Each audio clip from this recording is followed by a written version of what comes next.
c'est la fin de l'année. Qui dit fin d'année dit bilan. Pour d'autres, c'est un moment de joie. Pour d'autres, c'est un moment de tristesse. Pourquoi? Parce qu'on passe notre temps à se dire, à se comparer. Oh, X a fait ceci, Z a fait ceci. Moi, je n'ai rien fait. Moi, je n'ai rien accompli. Je n'ai rien de palpable. Je n'ai rien que les gens ont vu ou les gens ont dit félicitations. Et tu es triste. Dans cette vidéo, je vais te partager quelques astuces pour finir ton année en bonté et en sérénité.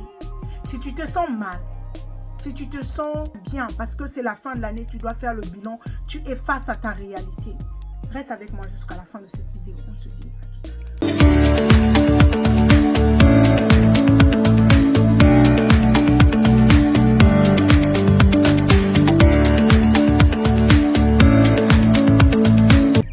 Dans cette vidéo, hello ici, bienvenue sur cette chaîne.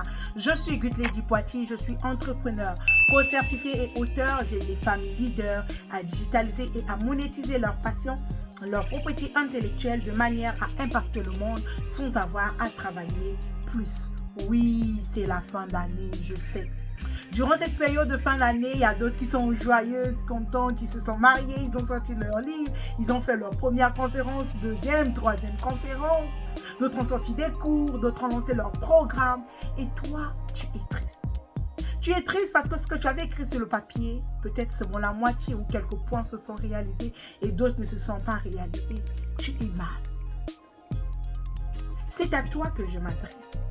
Oui. Je te comprends, ça arrive à tout le monde hein, d'être down, d'être mal et tout, ça arrive.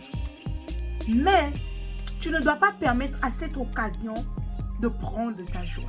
Tu sais, juste le fait que tu sois vivant, juste le fait que tu respires, juste le fait que tu puisses parler, juste le fait que tu sois des nôtres encore en pleine santé, vivante, avoir en toi, avoir une famille, un moyen de déplacement, un travail, de l'eau à boire, c'est énorme pour être dans la gratitude. Oui, tu n'as pas eu le boulot que tu voulais. Oui, tu ne t'es pas marié. Oui, tu n'as pas sorti ton livre. Oui, tu n'as pas fait ceci. Ok. C'est ok. Tu dois chercher plutôt à te poser la question, qu'ai-je appris cette année? Qu'est-ce que tu as appris? Est-ce que tu as grandi en tant que personne? Parce que oui, souvent, on veut le succès, mais on oublie de travailler notre caractère. Est-ce que dans ton caractère, il y a quelque chose qui a évolué? Est-ce que tu as changé ta façon de parler aux gens? Est-ce que tu parles de moins en moins? Est-ce que tu es de moins en moins nerveuse? Est-ce que tu es plus patiente? Si tu as avancé dans ton caractère, c'est déjà ok. Tu ne dois pas te pendre parce que tu n'as pas atteint l'objectif. Tu es là où tu dois être au moment où tu dois être.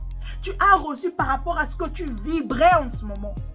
Tout ce que tu l'as reçu, tu l'as attiré à toi par rapport à la vibration que tu as en ce moment. En cette saison de ta vie. Tu dois comprendre un truc. Il y a des gens que tu as vus accomplir, sortir leur livre, faire leur première conférence. Il y a des gens, en fait, tu as vu leur projet s'accomplir en 2022. Il y a des gens qui travaillent sur ce projet depuis 2019. Il y a des gens qui sont enceintes de ce projet depuis des mois et ils ont accouché, c'est ce que tu as vu.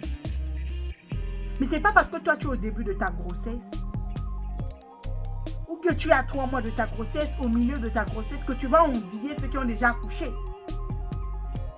Tu dois plutôt être heureux pour eux parce que toi aussi, ton moment arrive où tu seras sur la table d'accouchement, où toi aussi, tu vas délivrer ton bébé et quand ton bébé va sortir, tu seras joyeuse, tu seras contente. Apprends juste à connaître dans quelle saison de ta vie tu es. Que ce soit une saison de joie, une saison de malheur, cherche la leçon en toutes choses et évolue.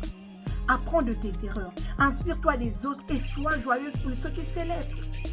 Ce n'est pas parce que les autres ont célébré leur mariage que toi, tu n'as pas célébré le tien que tu dois être triste. Ce n'est pas parce que les autres ont eu, toi, tu n'as pas eu que tu dois être triste. Rejouis-toi pour eux parce que eux ici, ils ont pu accoucher. Toi aussi, tu finiras par accoucher ton projet.